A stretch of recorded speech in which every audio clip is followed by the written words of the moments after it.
Conflict resolution skills. Building the skills that can turn conflicts into opportunities.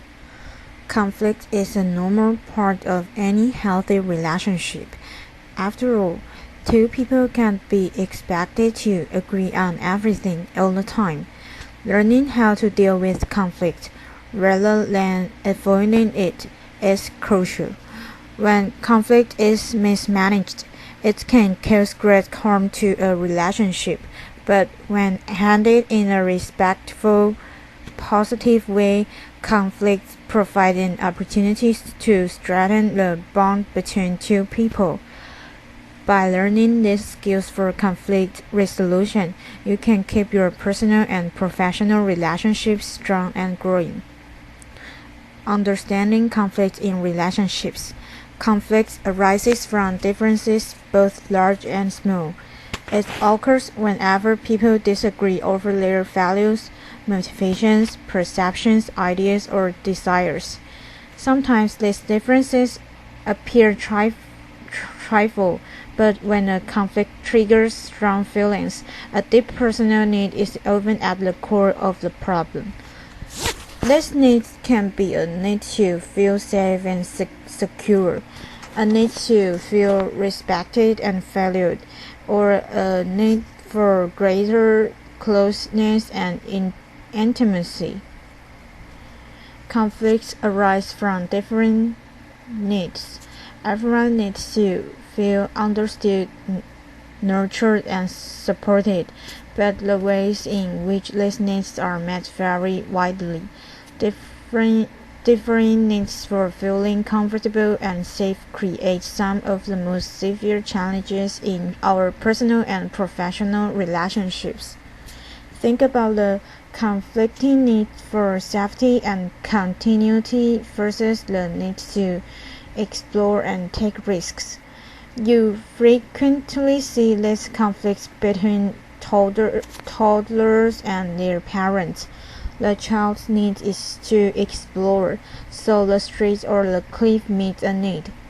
But the parent's need is to protect the child's safety, so limiting exploration becomes a bone of contention between them. The needs of both parties play important roles in the long-term success of most relationships, and each deserves respect and consideration. In personal relationships, a lack of understanding about differing needs can result in distance, arguments, and breakups. In workplace conflicts, differing needs are often at the heart of bitter disputes, sometimes resulting in broken deals, fewer profits, and lost jobs. When you can recognize the legitimacy of conflicting needs and become willing to examine them in an environment of compassionate understanding, it opens pathways to creative problem solving, team building, and improved relationships. Conflict 101. A conflict is more than just a disagreement. It is a situation in which one or both parties perceive a threat, whether or not the threat is real. Conflicts continue to fester when ignored.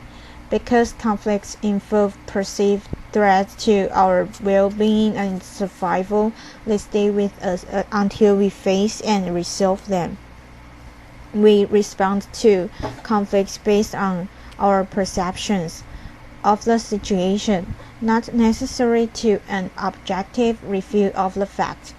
Our perceptions are influenced by our life experiences, culture, values, and beliefs. Conflicts trigger strong emotions. If you aren't comfortable with your emotions or able to manage them in times of stress, you won't be able to resolve conflicts successfully. Conflicts are an opportunity for growth. When you're able to resolve conflicts in a relationship, it builds trust. You can feel secure knowing your relationships can survive challenges and disagreements. conflicts may feel more threatening to you than it really is. Do you fear conflict or avoid it at all costs? If your perception of conflict comes from frightening or painful memories from previous unhealthy relationships or early childhood, you may expect all present-day disagreements to end badly. You may view conflict in relationships as demoralizing, humiliating, dangerous, and something to fear. If your early life experiences also left you feeling out of control and powerless, conflicts may even be traumatizing for you. If you view conflict as dangerous, it tends to become a self-fulfilling prophecy. When you go into a conflict situation already feeling extremely threatened, it's time to deal with the problem at hand in a healthy way. Instead, you are more likely to shut down or blow up in anger. Healthy and unhealthy ways of managing and resolving conflict. Unhealthy responses to conflict. An inability to recognize and respond to the things that matter to the other person. Healthy responses to conflicts. The capacity to recognize and respond to the things that matter to the other person. Unhealthy responses to conflict. Explosive, angry, hurtful, and resentful reactions. Healthy responses to conflict. Calm, non-defensive, and respectful reactions. Unhealthy responses to conflict. The withdrawal of love, resulting in rejection, isolation, shaming, and fear of abandonment. Healthy responses to conflict. A readiness to forgive and forget, and to move past the conflict without holding resentment or anger. Unhealthy responses to conflict. An inability to compromise or see the other person's side. Healthy responses to conflict. The ability to seek compromise and avoid punishing. Unhealthy responses to conflict. The fear and avoidance of conflict, the expectation of bad outcomes. Healthy responses to conflict. A belief that facing conflict head-on is the best thing for both sides. Successful conflict resolution depends on your ability to regulate stress and your emotions. Conflict triggers strong emotions and can lead to hurt feelings, disappointment, and discomfort. When handled in an unhealthy manner, it can cause irreparable rifts, resentments, and breakups. But when conflict is resolved in a healthy way, it increases our understanding of one another, builds trust, and strengthens our relationship's bond. If you are out of touch with your feelings or so stressed that you can only pay attention to a limited number of emotions, you won't be able to understand your own needs. And if you don't understand your own needs, you will have a hard time communicating with others and staying in touch with what's really troubling you. For example, couples often argue about petty difference. The way she hangs the towels, the way he slurps his soup, rather than what is really bothering them. The ability to successfully resolve conflicts depends on your ability to manage stress quickly while remaining alert and calm. By staying calm, you can accurately read and interpret verbal and nonverbal communication. Control your emotions and behavior. When you're in control of your emotions, you can communicate your needs without threatening, frightening, or punishing others. Pay attention to the feelings being expressed, as well as the spoken words of others. Be aware of and respectful of differences. By avoiding disrespectful words and actions, you can almost always resolve a problem faster.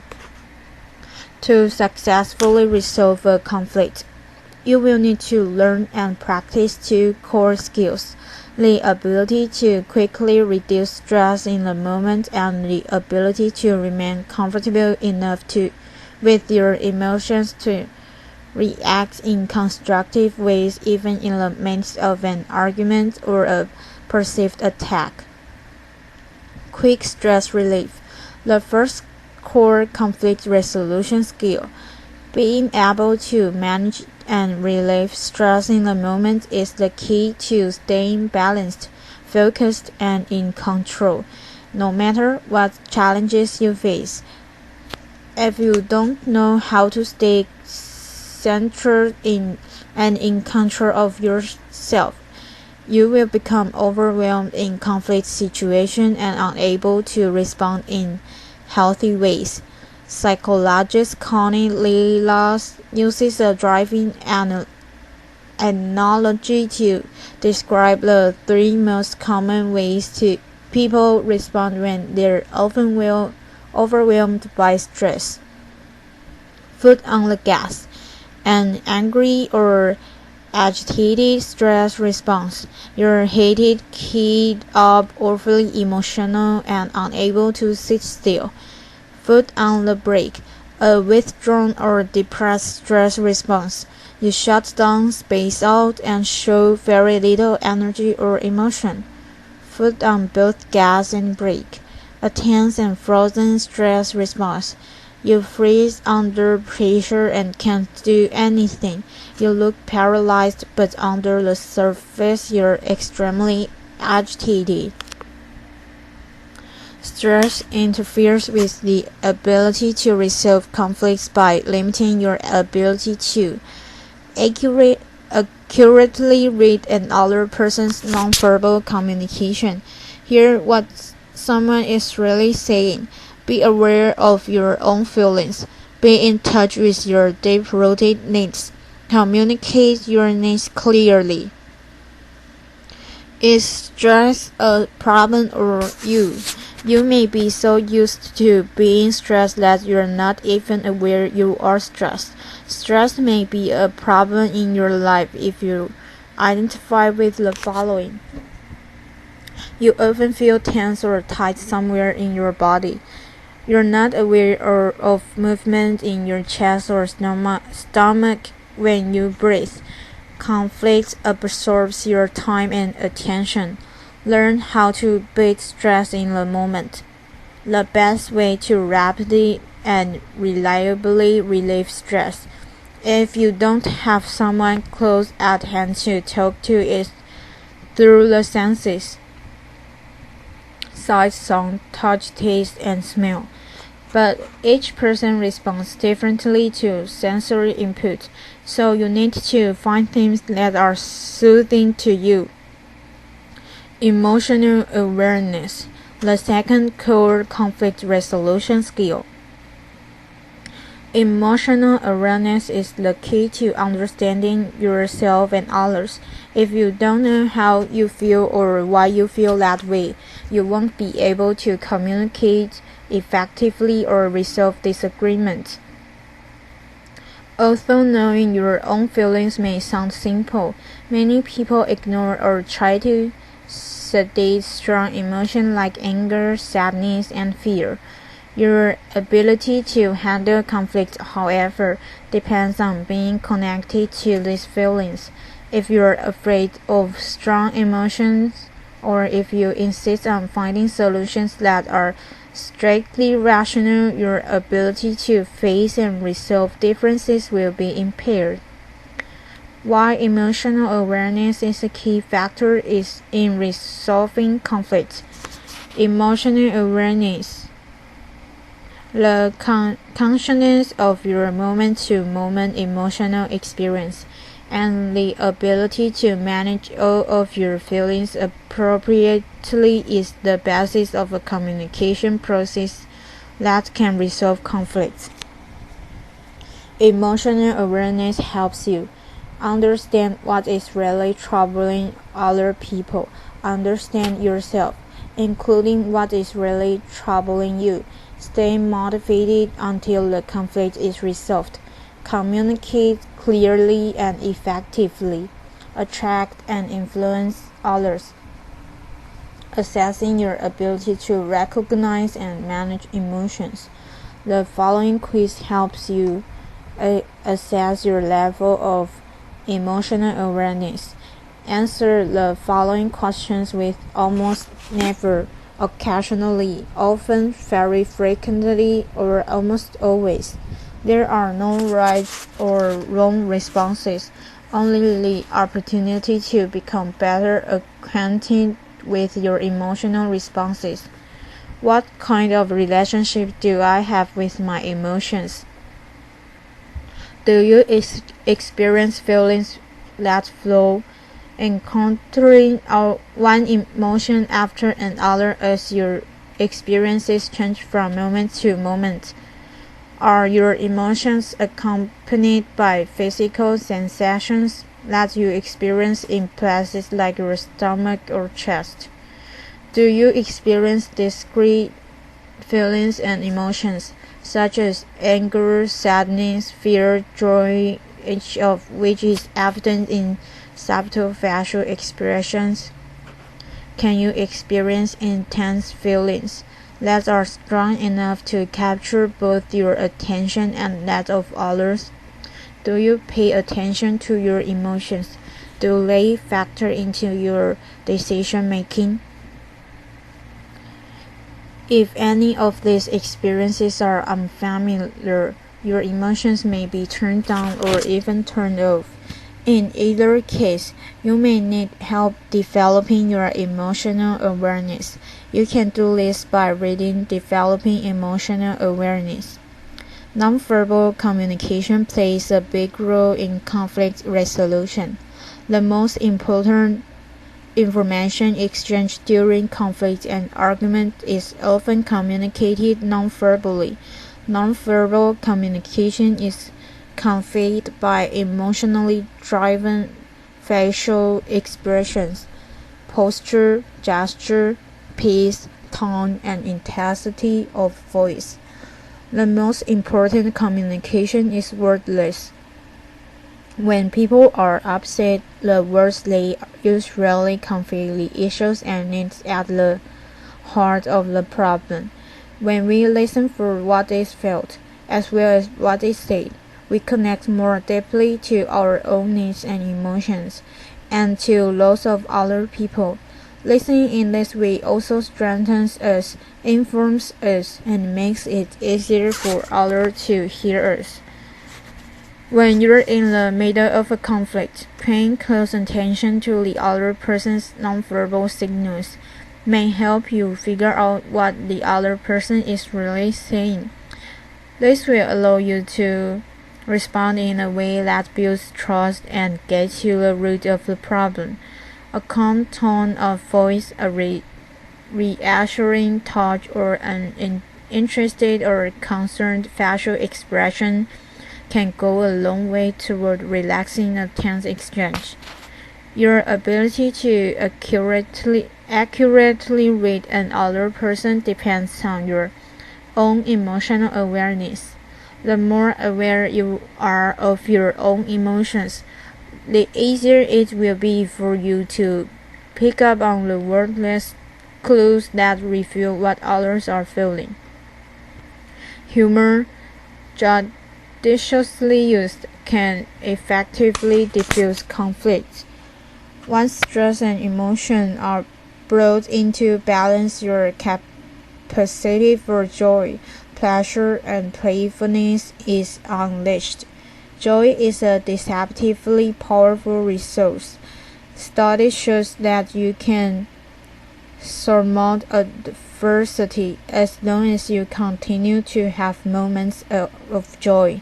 Humor plays a similar rule when facing conflict. You can avoid many confrontations and resolve arguments and disagreements by communicating in a humorous way. Humor can help you say things that might otherwise be difficult to express without offending someone. However, it's important that you laugh with the other person, not at them. When humor and play are used to reduce tension and anger, reframe problems, and put the situation into perspective, the conflict can actually become an opportunity for greater connection and intimacy. Tips for managing and resolving conflict. Managing and resolving conflicts requires the ability to quickly reduce stress and bring your emotions into balance. You can ensure that the process is as positive as possible by sticking to the following guidelines. Listen for what is felt as well as said. When we listen, we connect more deeply to our own needs and emotions, and to those of other people. Listening also strengthens us, informs us, and makes it easier for others to hear us when it's our turn to speak. Make conflict resolution the priority rather than winning or being right. Maintaining and strengthening the relationship rather than winning the argument should always be your first priority. Be respectful of the other person and his or her viewpoint. Focus on the present. If you're holding on to grudges based on past resentments, your ability to see the reality of the current situation will be impaired. Rather than looking to the past and assigning blame, focus on what you can do in the here and now to solve the problem. Pick your battles. Conflicts can be draining, so it's important to consider whether the issue is really worthy of your time and energy. Maybe you don't want to surrender a parking space if you've been circling for 15 minutes, but if there are dozens of empty spots, arguing over a single space isn't worth it. Be willing to forgive. Resolving conflict is impossible if you're unwilling or unable to forgive.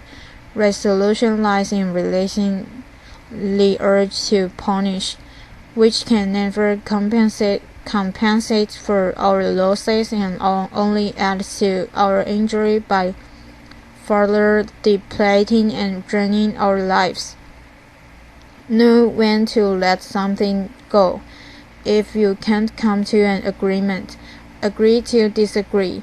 It takes two people to keep an argument going. If a conflict is going nowhere, you can choose to disengage and move on.